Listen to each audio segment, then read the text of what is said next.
The main policy change, if you like, that I can see in Leeds is the negotiated stopping programme of work, which means that our council doesn't just evict people on the roadside, it tries to have an agreement with them so that people can get longer stopping.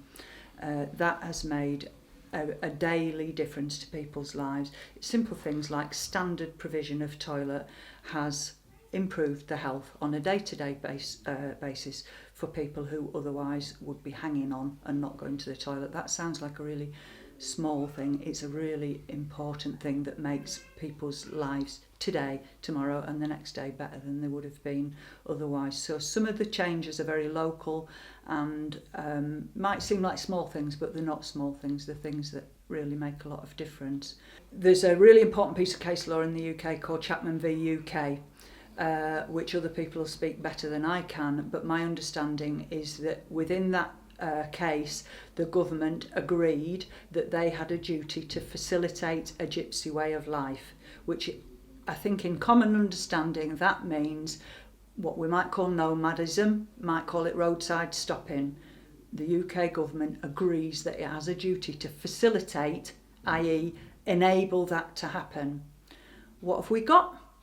We have got a succession of government ministers going back too far for me to remember, but I certainly remember Michael Howard and politicians along the way not facilitating a gypsy traveller way of life, which would be good for everybody. That would be good for settled people and local parks and all this sort of stuff.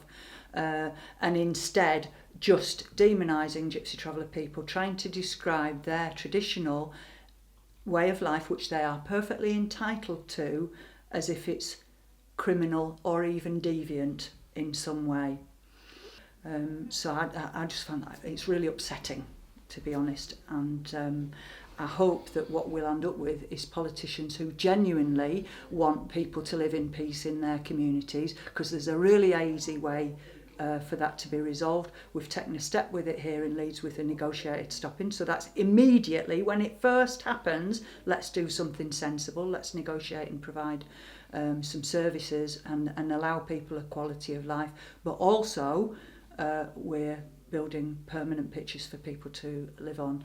And I hope that people will look to Leeds and other places, because there are other places as well, where we're proving that the difficulties that people have can be solved without demonising and ostracising whole groups of people, which includes disabled people, older people, children trying to go to school, people with health conditions trying to access health provision. There is better ways that we can all live together without demonising each other.